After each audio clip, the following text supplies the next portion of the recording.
Hey YouTube, English Picker here, enjoying what would normally be a nice cup of tea, but it's actually a nice beer since it's the weekend, so cheers. Here's my picking finds for Friday the 2nd of December 2011. Bit of everything today, some jewellery, some cutlery and a few coins. This is my star find of the day. It's a solid silver pocket watch. With solid silver chain. The situation was I took along to an antique shop some trench art I'd picked up, and you might have seen that in another video I'd done when I went picking in France. So I took one piece along, just one shell that had been carved. It was worth about £30–40, something like that. The guy said, "How much do you want?" I said 20 quid, which I'd paid a fiver for this shell. He goes, "Oh, I don't know about that. What I can do is I can do trade." So this was in his cabinet, marked up at £75.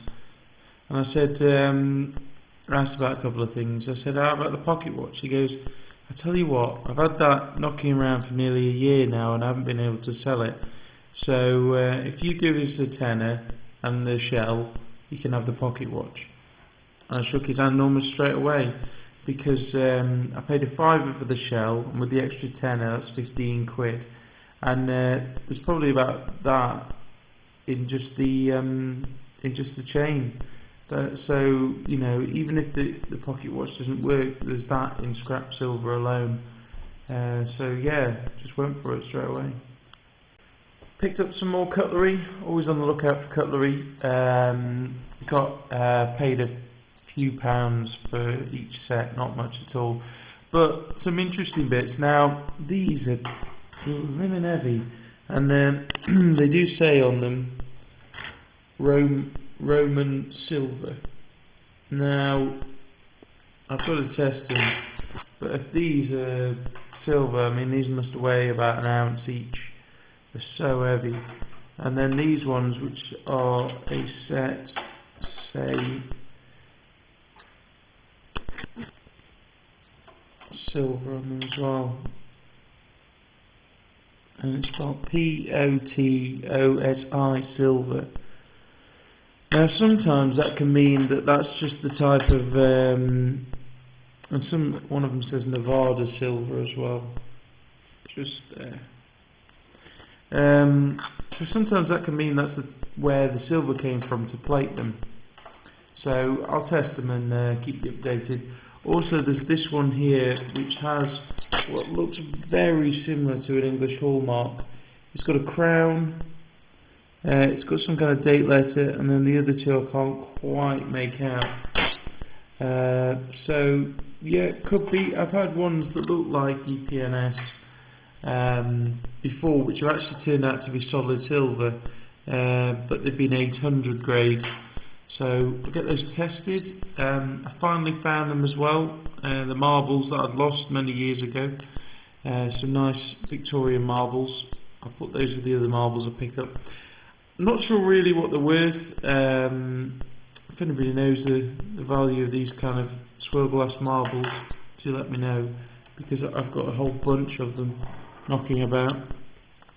And onto the jewellery. Got loads of sterling silver here. These bits are actually off Cutlery. I've mentioned them before. They're the spaces between the handles, the fake plastic, fake bone plastic type handles and the shafts. They're normally solid silver. Some hallmarks, some aren't. These are all various earrings that I pay 20p, 50p for, all marked 925. Some sets, some rogue ones. Then I've got these. I've had a few things like this. They are inlaid with shell. They're marked on the back Mexico, and then it looks like the word acacia. I've had ones like this before that have said that they look like silver but haven't been silver. So if anybody knows anything about that mark, do let me know. I've had a couple of bracelets before which have been like that. Also I picked up these earrings. I think the silver plate. They were 20p. They look quite nice. They're not marked and they don't look like gold, so I don't think they are. Picked up this chain. I thought it was silver at first. It looks a lot like silver, but I thought it said something on the clasp, but I'm not sure. But just here it says PL 18K. Now, if I'd seen that, I probably wouldn't have bought it, because I think that means it's plated in 18 karat gold. But I didn't think you could get white 18 karat gold, and I filed it a little bit, and there's no other colour underneath. It's not magnetic, so I've yet to test it. But I mean, the clasp part could be a replacement of something else, because this is sort of quite rough and ready here. So just because something looks iffy, if it's cheap enough, get it, because this to me does look like silver. It's quite heavy as well, which is a bit of a giveaway. So I'll keep you guys updated on that one, and if it does test silver, I'll let you know, because you do get gold plated items that are silver underneath as well, so it's always worth looking out for those.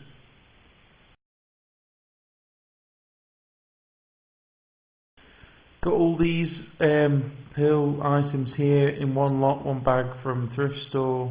It was marked as damaged jewellery, $1.99. So I had a look through, and actually there was only one piece damaged. This is a elasticated bangle, but it is actually genuinely pearls. They're freshwater pearls. You can tell because they're cold to the touch. And you can see all the imperfections on them. They're all lumpy bumpy and all different shapes and sizes, and they just feel cold to the touch, and you can tell by the sound as well. I'm not sure if you can hear that. So that's cool. Not sure what they're worth. I don't know what people pay for pearls. It's quite modern with the elasticated band thing. Then this is a plastic one. It's a sort of junk jewellery. You can tell if you hear the sound. It's compared to, and these are quite room temperature. They're plastic, so that's junky. Then this one, I think it's junky as well. So it's not pearls, but the clasp on it says 925 right in the middle there. So it'll be gold plated silver. So that on the secondary market is probably worth selling. Probably those two as a pair. I could try eBay, or I could try a shop, something like that. And then lastly, in terms of the pearls, we've got this one. This was the one that's damaged. The end of it has come off, so the clasp is there, and then this end has come off. I mean, it's still tied here, so they can't come off, but it just needs looping around there and tying. Now, two things. When I saw this in the bag, I actually saw the silver mark, and that's why I got it for this one. If you look at these pearls, they're a lot smaller, and slowly tapering to down there. But if you actually look at them in detail, they're not perfectly spherical. They are just slightly off, and they do have all ridges and lumps and bumps. So this says to me, I'm no pearl expert, but this says to me, and it's cold to the touch, that these are genuine pearls. A real nice tapering set of pearls, which go up there and then there. The other thing that tells me that, which I'm quite excited about, is on the back of the clasp. I'll put some photos up of it. There's sort of a little picture of a swan, and it says 750, which is sort of the English way of saying 18 karat gold. I've yet to test it, but I'm pretty sure that this clasp is 18 karat gold. Now, here's the dilemma. Do I repair it? Do I leave it as is and try and sell it? Or do I simply remove it from the other side and swap it out for, say, a silver clasp and sell the gold clasp? Because gold's so high at the moment, will the item in its entirety bring more than the gold's worth? Now the gold, this weighs about 2 grams, so price as it is, that's £50 worth of gold just there, or more. So would I get £50 more for that? Or if I was to swap it out for silver, would I get a tenner for the pearls and then £50 for that, rather than just £50 for the whole thing? So let me know what you think. I mean, if there's anyone out there that knows a lot about pearls or that sort of thing, do let me know. And then lastly, got some 2 coins here. Got 1 coin. My friend came back from America and she had a load of random change, nickels and dimes and pennies and stuff. I said, oh, I'll buy that off you. So I gave her like £2 or something for it. And lo and behold, amongst it, there was a 1954 solid or 90% silver Roosevelt dime. It's in, I'd say, very good to fine condition. But yeah, pretty sweet. There's some other nice coins in there. One nice, almost uncirculated 5-step nickel. And then I also got this one. I paid £2 for this, even got it down from 5. It is a 1968 Jefferson nickel proof, and it's really nice. Very, very. It's difficult to get Jefferson nickels with like they've been fully struck, and this is a really good example. You can see all 5 steps, which is quite rare. Just a little sort of tidbit for you collectors out there.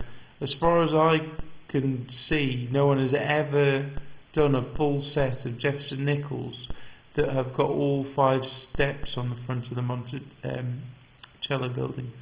So yeah, real nice example. It's a Cooper nickel one, but it's not a Cooper nickel one. It's a nickel one. It'd be nice if it was like a war nickel or something like that with full steps. But yeah, pretty cool. So yeah, some not bad finds for Friday. Things are a bit slow, but going to thrift stores, going to little fairs, jumble sales, do what you can really. And just now's a real good time to really hammer eBay and get your stuff on there, get ready for the holidays, people will be buying stuff. So yeah, thanks for all you guys for watching. I really appreciate everyone who watches my videos. I really enjoy sharing the stuff I find, and also the little tips and tricks, because a lot of people give me a bit of stick saying, oh, you're giving the game away, you're telling people this stuff and the prices will go up. But I think ultimately the kind of people who I buy stuff off aren't even on the internet. So even if they are really, if they've gone to the extent of researching your item, whether it's me that tells them or someone else, it makes no difference. So if they've made that step to look up an item, then it's pretty much guaranteed they'll find out what it's worth. So yeah, thanks for watching. Please rate, comment and subscribe, and I'll catch you next time.